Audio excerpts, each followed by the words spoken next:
নমস্কার বন্ধুরা, welcome to Soma kitchen. আজকে আমি আপনাদেরকে লাউ পোস্তর একটা রেসিপি করে দেখাবো, যেটা খেতে খুবই সুস্বাদু এবং স্বাস্থ্যকর। চলুন রেসিপিটা আমরা শুরু করছি। কড়াইতে আমি কিছুটা তেল দিয়ে দিচ্ছি। এর মধ্যে একটু পাঁচফোড়ন দিয়ে দিলাম, আর একটু কাঁচা লঙ্কা আমি চিড়ে দিয়ে দেবো। কিছু সেকেন্ডের জন্য একটু ফ্রাই করে নেব আমি।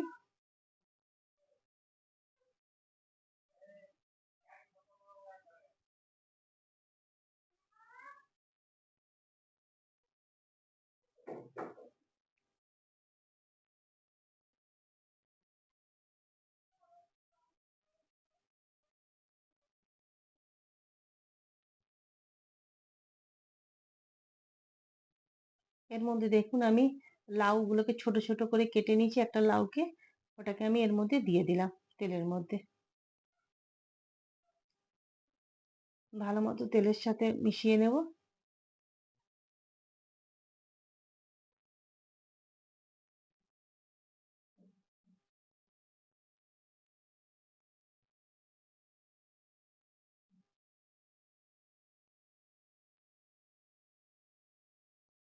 নাড়াচাড়া করে নেব ভালো করে।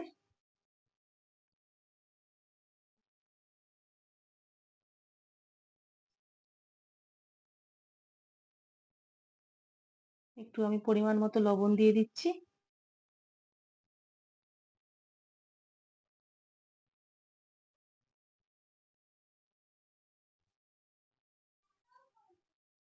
আর একটু ভালো মতো নাড়াচাড়া করে নেব।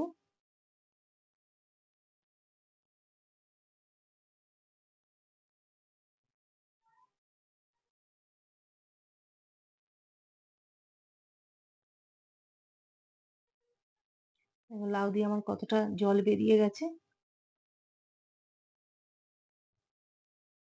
এবার একটা ঢাকনাটা দিয়ে আমি একটু ঢেকে দেবো 5 মিনিটের জন্য। ঢাকনাটা সরিয়ে নেব।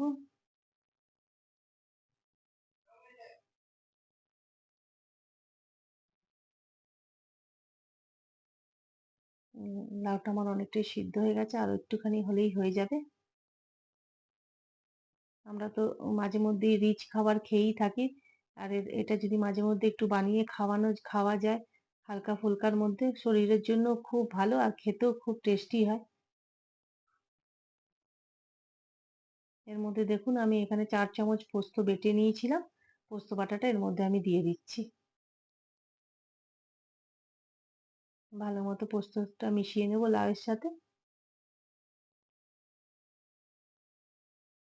খুব কম সময়ের মধ্যে এই রান্নাটা হয়ে যায়, আর খেতেও খুব সুস্বাদু লাগে। ভাতের সাথে, রুটির সাথে খেতে খুব ভালো লাগবে।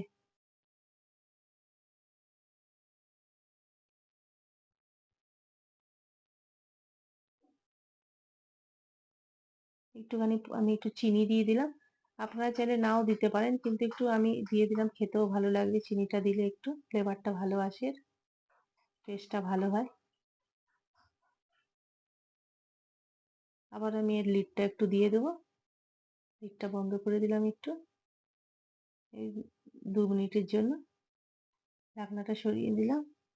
দেখুন আমার মানে প্রায় হয়েই গেছে লাউ পোস্তটা।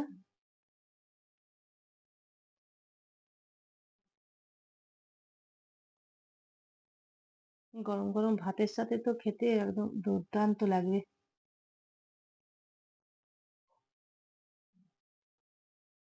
নামাবার আগে আমি একটুখানি 1 চামচের মতো একটুখানি সর্ষার তেল দিয়ে দিলাম। সর্ষার তেল দিলে এর টেস্টটা দুগুণ বেড়ে যায়, খুব সুন্দর লাগে খেতে। একটু নাড়াচাড়া করে নেব।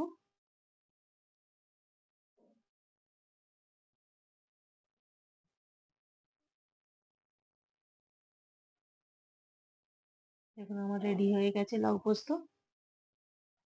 গ্যাসের ফ্লেমটা আমি বন্ধ করে দিলাম।